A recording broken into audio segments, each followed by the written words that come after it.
Radhe, good morning. কেমন আছো সবাই? আশা করি ভালোই আছো।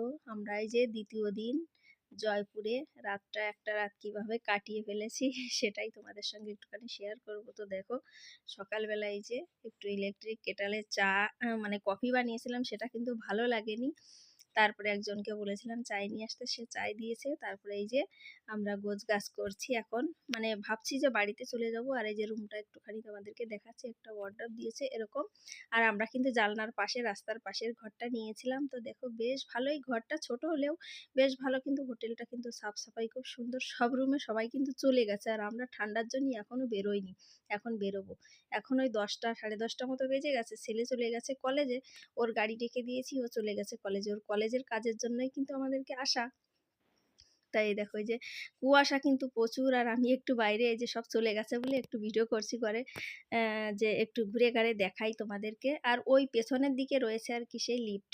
আর অভিষেকের পাপা বারবার ডাকছে ভেতরে এসো ভেতরে এসো, মানে বাইরে আসলে ওর ভালো লাগছে না। তাই তা আমি ভাবছি একটুখানি ভিডিও করে চলো তাহলে ভেতরের দিকে যাই আর কি। এই যে লকটা লাগিয়ে দিয়েছি। আজকে এই রুমটা আমাদের। তা অভিষেকের পাপা এখন যাবে আর কি, মানে টিকিট করতে। যদি টিকিটটা পাই তাহলে চলে যাব বাড়ি। তা অভিষেকের পাপা এখানে আমাকে রেখে আর কি ও টিকিট করতে যাবে, তাই তাই আর কি বলছিল। তো এখানে হাঁটতে হাঁটতেই কিন্তু চলে এসেছি, আর ও এখন যাবে টিকিট করতে। তো দেখো আমি এখানে বসে বসে, মানে এখন বসবো, বসে বসে আর কি সবার কল বল আর কি দেখবো। তা ও আর কি একজনের মোটর সাইকেলে যাবে, তাই জন্য আর কি ও তাকে ফোন করছিল। আর আমাকে বলছে তুমি এখানে বসে থাকো, এখন তো অনেক ভিড় ভাড় হয়েছে, সবাই মানে ফটোশ্যুট করছে, প্রি ওয়েডিং শুটিং করছে, তারপরে আর কি কেউ ভিডিও করছে। আর এখানে কিন্তু অনেক ক্যামেরাম্যান থাকে। এখানে কিন্তু নাকি সেই তেরে নামের ওড়নি গানওয়ালা সেই শ্যুটটা এখানেই হয়েছিল, এই সার্কেলটাতেই। সবাই বলা বলি করছিল, আমি সঠিক জানি না। তো এই যে অনেক ক্যামেরাম্যান থাকে এখানে, কিন্তু তোমরাও যদি এখানে আসো তো অবশ্যই ফটোশ্যুট করাবে। আমি কিন্তু করাইনি, কারণ হচ্ছে ছেলে ছিল না, ওর পাপা চলে গেছিলো আর কি টিকিট করতে। এই জন্য এই যে এইখানে আমি আর কি এই যে বসেছিলাম, অনেক সময় ধরে বসে রয়েছিলাম।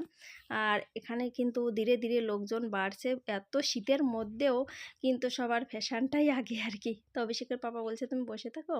তা এই যে দেখো আমি এই যে বসে রয়েছি, এই যে এখানে বসে বসে আর কি ওর ইন্তজার করছি। ও কিন্তু চলে গেছে। আর তারপরে এসে বলল টিকিটটা পাইনি, আর এখন আজকে কিন্তু আমাদের এখানে থাকতে হবে। ছেলেও বলল মা আমার লেট হয়ে যাবে, তা আজকে আর যাওয়া হবে না, তা আজকে আবার ফের ঘুরতে যাব অন্যদিকে আর কি। তো দেখো এখানে কিন্তু অনেক গতিবেগ গাড়িতে, ভাই ভয় লাগে আমার কিন্তু, মানে রাস্তাঘাট পার হতে এত গাড়ি এত গাড়ি। আমরা তো গ্রামের ভেতরে থাকি, এত গাড়ি দেখাই যায় না। আর তোমরা যদি সত্যি জয়পুরে আসতে চাও তো এই সার্কেলটাতে অবশ্যই আসবে। আর এর এই পাশে বলছে আরেকটাও এরকম আছে, তা ওইটা একটু কালার অন্যরকম, এটা সাদা আর ওইটা একটু লাল পাথরের আর কি বানানো। তো দেখো সবাই কিন্তু ওয়েডিং শুটিং উটিং করছে এই শীতের মধ্যে। আর আমার তো ওদের দেখি আমার হয়ে যাচ্ছে কাজ। আমি আরও চাদর নিয়ে আসিনি, এত শীত লাগছে এদেরকে দেখে। সত্যি এদের আর শীত লাগছে না, দেখতেই পারছো এত কলে বলে যে করছে। দেখো এই যে আর একটা গেটে চলে এসেছি।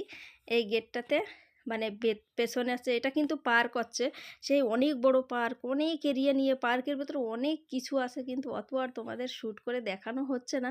শ্যুট করতে গেলে কিন্তু অনেক ভিডিও হয়ে যেত, এইটুকুই তাই অনেক ভিডিও হয়ে গেছে। তো দেখতেই পারছো এর পেছনে এই যে রাস্তা ধরে যেতে হবে, পেছনে কিন্তু অনেক এরিয়া নিয়ে অনেক কিছু আছে এর ভেতরে। তোমরা যদি জয়পুরের রাজস্থানে কোনো দিন ঘুরতে আসো তো অবশ্যই এইটাকে আসবে আর এই পার্কটাকে ঘুরবে, এনজয় করবে। এখানে গিয়ে আমরা ওই স্যান্ডউইচ এইসব আর কি, পাও বড়া টড়া এইসব খেয়েছিলাম। তবে দাম কিন্তু প্রচুর এখানে। একটু মানে ওই ভেতরে বাগানের ভেতরে গিয়ে আর কি, ওখানে অনেকগুলো দোকান আছে, সেখানেই আর কি খাবার দাবার খেয়েছিলাম। তো দেখো সকাল সকালে কিন্তু জয়পুরের শহরটা এইভাবেই দেখছি, আমার কিন্তু বেশ ভালোই লাগছে। তবে প্রচুর শীত হচ্ছে। ওই যে দেখো অভিষেকের পাপা কিন্তু চলে এসছে আর বললো টিকিট হয়নি।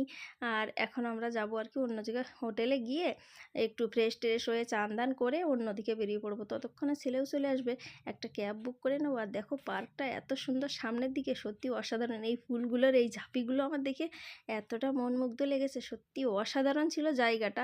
আমি তো অত ভালো করে ভিডিও করতে পারি না, এই জন্য তোমরা যদি কখনো আসো সত্যি অসাধারণ লাগবে। আর এই যে এই গেটের পেছন দিয়ে আর কি অনেক মানে বড় পার্ক। এটাকে কী পার্ক জন্য বলে আমি ভুলে গেছি, ওই ছেলেটা বলছিল কী জন্য ওই পার্কটার নাম। তো আজকের মতো এই পর্যন্তই। সবাই ভালো থেকো, সুস্থ থেকো, আবার পরে দেখা হবে। তো ব্লগটা ভালো লাগলে লাইক করে দিও, ফলো